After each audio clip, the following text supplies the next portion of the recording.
Hey, what's up guys, it's DarkArmedDuelist, and today I'm doing a Skull Flame deck profile. So you guys are going, what the heck is that? Well, actually, it's really cool because somebody in the comments actually challenged me to build a deck based around Skull Flame. So I did. Little did they know that Yu-Gi-Oh! 5Ds is actually my favorite of all the series of Yu-Gi-Oh! So I was like, you know what? Challenge accepted. Let me go buy 3.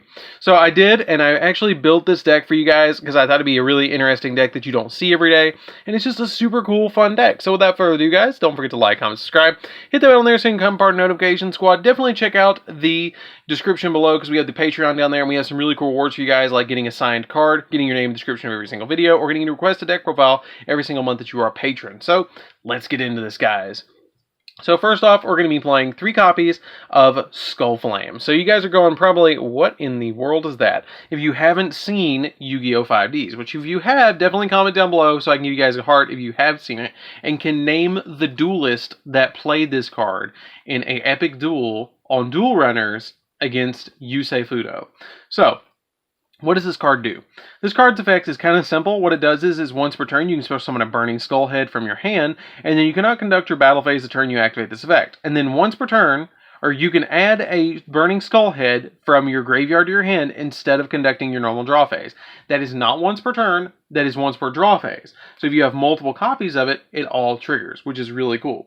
Then we play 3 copies of Burning Skull Head. So Burning Skull Head is a really neat card too, because when this card is special summoned from your hand, you inflict 1,000 points of damage to your opponent, and then you remove this card from face of card that you control to return a remove from play Skull Flame to its owner's graveyard, which is kind of weird. It's like, okay, I'm getting my level 8 zombie back in the graveyard, but that's fine, because we can revive it with all sorts of stuff that we have in the deck, like Jack of Boolin, our copies of Book of the Life, and stuff like that, to get it back on the field. So it wouldn't be a Skull Flame deck without playing the one-of Supersonic Skull Flame. So Supersonic Skull Flame is kind of a neat one-of card in the deck that I play. That basically what this card does is if you have a Skull Flame that's in your graveyard, you can banish it and then special summon this card. And then once per turn, you can inflict 400 points of damage to your opponent for each Burning Skull Head in your graveyard. And then when this card is sent from the field to the graveyard, you can special summon 1 Skull Flame from your graveyard, which is kind of neat as well. Makes you have to have multiple Skull Flames in the deck. You can't just play 1. You have to play 3, really, so it can get you another one out on the field after you've banished the one that's in the graveyard to summon this. Then, for the other cards that we play in the deck, that's the only Skull cards, that's the only Burning Skull Head and Skull Flame cards that were ever created, actually, was these. You do have Skull Conductor, but I really don't feel like you need Skull Conductor in this deck because we have so many other better support cards. But that is an option for you guys if you want to go really traditional. You can play that as like a 1, 2, or 3 of. I probably would only play it at like 1 because it just synergizes with the Burning Skull Heads. But, I mean, you have to special summon Skull Head from the deck or from the hand in order to trigger its effect. So that's why I don't play it. Then we play 2 copies of Doom King Baller Draught. Doom King Baller Draught is really good in here because it has the ability, you are playing a Zombie World engine in here. I tried to make this deck like a deck that you could carry to locals and maybe win a local tournament with, but basically what you're doing with this card is if you have a Zombie World on the field basically and your opponent activates a card effect, you negate the effect and then banish a card from the field to the graveyard, which is a really cool effect. I like that about the Doom King. We play 2 copies of Necro Netherworld Banshee. This searches our copy of the Zombie World, which is the main card of the deck besides your Skull Flame. 2 copies of Glow Up Bloom. Glow Up Bloom actually really comes in handy in this deck because you guys might be looking at Skull Flame and going, oh, that's a brick. But it's actually not. I can actually single turn, first turn, get out 3 copies of Skull Flame in this deck, or even get turn 3, get 3 copies of Skull Flame on the deck, on the field, which is super easy. And it is a 2600 beat stick, which is nothing to like sneeze at. I mean, it's a good card. But basically what this card does is if it's sent to the graveyard, you can banish it and then add a level 5 or higher zombie monster from your deck to your hand.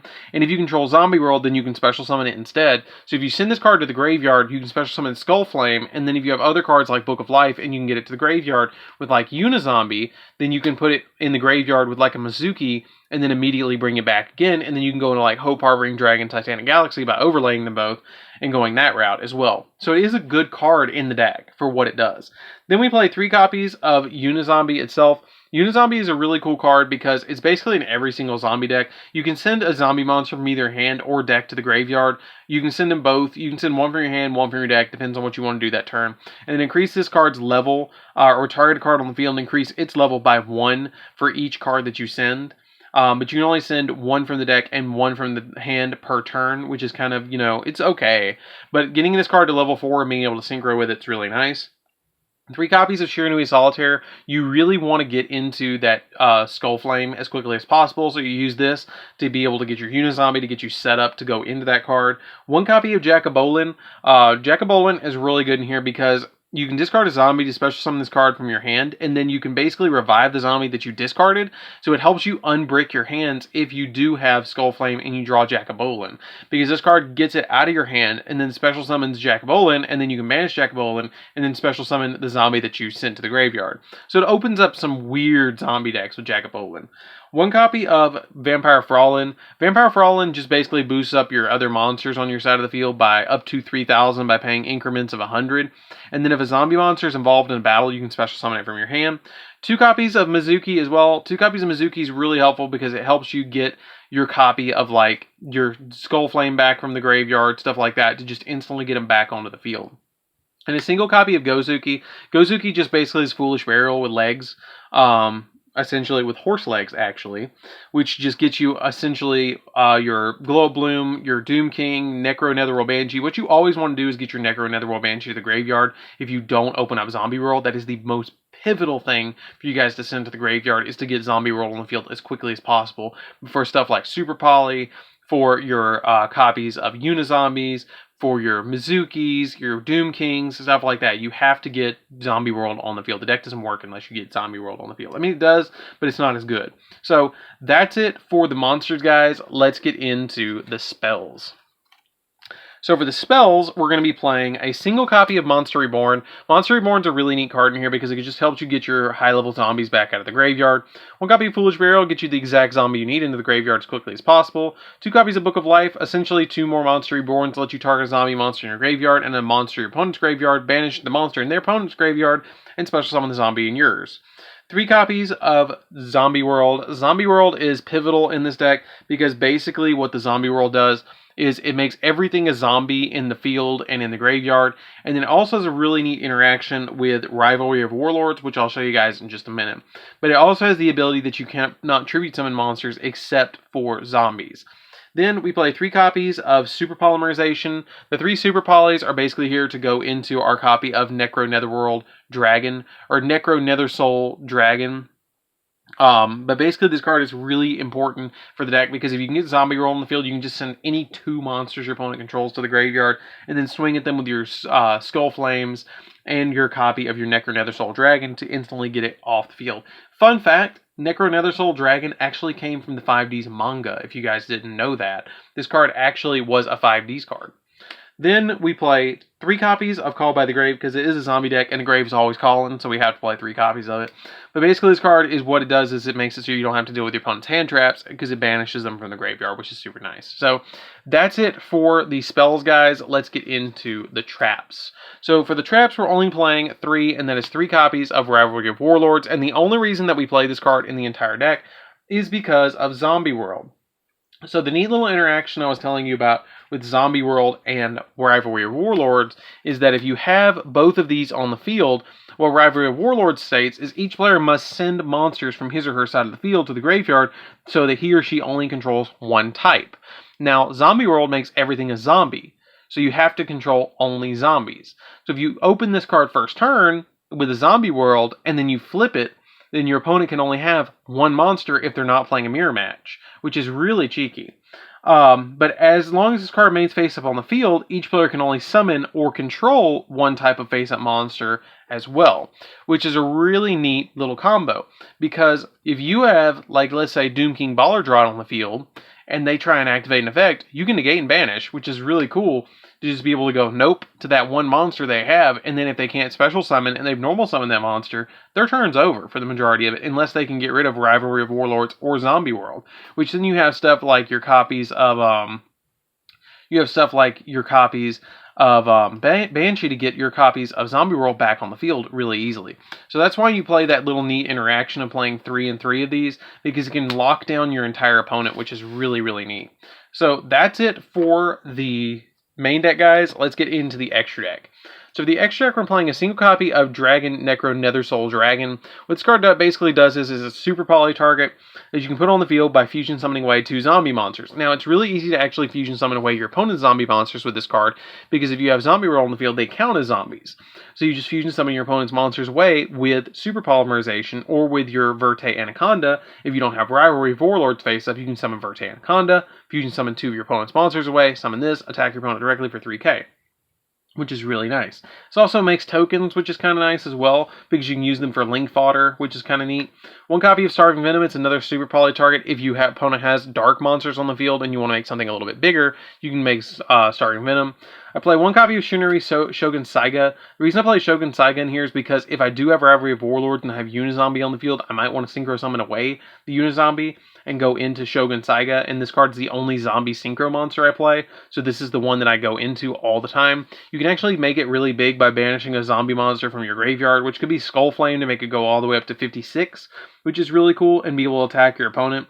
I really like this card. If it's on the field, it's Troll by Battle and sent to the graveyard, you can target one of your banished zombie monsters with 0 defense and return it to the graveyard, which is kind of, it doesn't really come up that much, basically just as a big beat stick.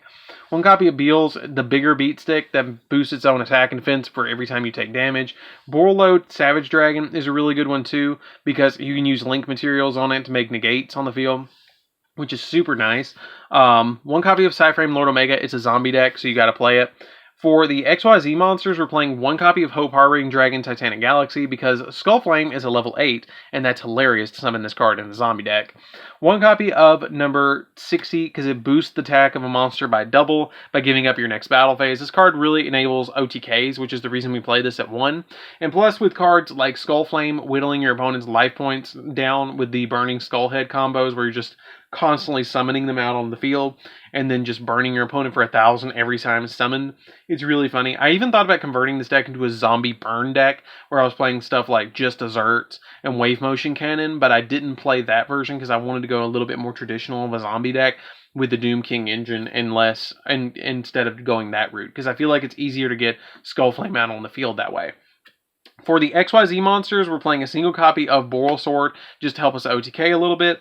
Avenged Slayer, this card basically lets us send a zombie monster to the graveyard from our deck when it battles, and then makes the opponent's monster that it's battling lose attack points equal to the monster's level. So if you send something like Skullflame to the graveyard, it's going to lose all the way up to 2,000 attack points, which is really neat.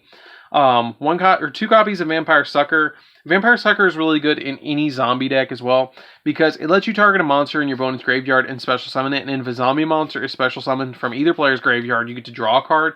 So getting that extra card in your hand can really change the game. 1 copy of Crystron Needle Fiber. Needle Fiber just puts itself on the field, and it's really easy to summon. It's super easy to summon when you use your copy of the Glow Bloom, because if you use Glow Bloom or put Glow Bloom on the field with the copy of Needle Fiber, then you can just link it away and then get a copy of Baller Draw It on the field, or a copy of Skullflame, depending on which route you're going for the deck, and then it just gets it for free, basically. So this card's really, really pivotal for the deck. 1 copy of Verte Anaconda as well. The Verte Anaconda is basically super poly here on legs. Well, it doesn't have legs. It's more like super poly snake, but hey, whatever. But it really helps out because it lets you go into Super Poly so easily, especially with Zombie World. Going into the Necro Nethersoul Dragon is ridiculously good. And then 1 copy of Relinquish Anima. The reason I play Relinquish Anima is for, again, the Glow Up Bloom. I thought about playing Glow Up Bloom at 3 in this deck, to be honest with you, and dropping Necro Netherworld Banshee to 2, and changing this to 3 and this to 1, where it would kind of play a little bit more into the Glow Up Bloom plays, because you're playing so many high-level zombies. But I don't know. I didn't really playtest 3, I just playtested 2, and it worked just fine. But that is an option for you guys. So definitely consider that. But challenge accepted and challenge complete. I really wanted to do this one for you guys. I thought it was neat. I thought it was a good idea. And if you guys have a weird card that you guys want me to make a deck based around, if I like the idea, I will attempt it. And always check out the Patreon, because if you do see On the Patreon, for one of the tiers, you can request a deck profile of your choice every single month that you are a patron, which is really cool to be able to do. And you can request weird decks like this, and I'll attempt to make them. So anyways, guys, this is Dark Armed Duelist. Don't forget to like, comment, subscribe. Hit the bell and there so you can become part of the notification squad. Definitely tell me what you think of this deck down in the comments down below, and I'll see you guys in the next video. See you around, guys.